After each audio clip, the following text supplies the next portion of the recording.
का जो ऋण देते थे, तो जिसमें उनको कोई टैक्स नहीं लगता था।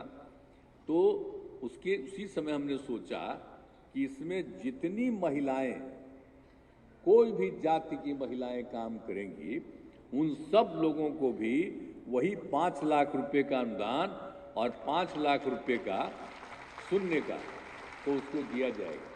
तो ये हम लोगों ने शुरू कर दिया महिलाओं के लिए, सब जगह के लिए। पहले तो उसमें खाली 3 वर्ग की महिलाओं के लिए भी था, पुरुषों के लिए भी था, और बाकी पुरुषों के लिए भी, चाहे वो अपर कास्ट के हों या बैकवर्ड कास्ट के हों, तो उनके लिए भी हम लोगों ने कहा कि इसको करेंगे और उनको भी 5 लाख रुपए का अनुदान।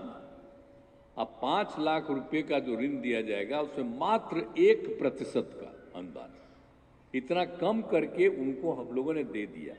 लेकिन आप जानते हैं कि जो लोग भी थे, पहले की भी योजना थी यहाँ जो हम लोगों ने शुरू किया था, अब सबके लिए तो हम लोगों ने शुरू कर दिया। अब जो पहले था, आप जानते ही हैं कि उसके लिए भी हम लोगों ने शुरू कर दिया। 12-13 में अल्पसंख्यक वर्ग के लोगों के लिए भी इसमें फायदा देने के लिए हम लोगों ने काम शुरू किया था। अब यहाँ पर बैठे हुए आमिर सुबहानी जी, तो इनको 3 डिपार्टमेंट हम दिए हुए थे, एक डिपार्टमेंट इनको ये भी था। तो इसी समय इनको हमने कहा था, तो ये काम कर रहे थे, तो ये सब जितने लोग भी थे उस समाज के लोग, अल्पसंख्यक वर्ग के लोगों को, तो इसको रोजगार ऋण योजना, तो ये जो शुरू कराया गया था उसी समय से, तो उनको तो लाभ नहीं, उसको ऋण दिया जाता था कि भाई ये काम करिए, तो उसमें भी बहुत लोग लाभ ले रहे थे।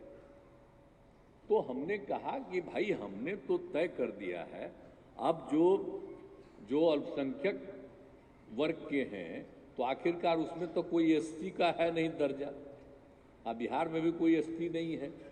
तो जब हमने शुरू कर दिया था अति पिछड़ा, तो उसमें तो हमने अति पिछड़ा किया ही हुआ था।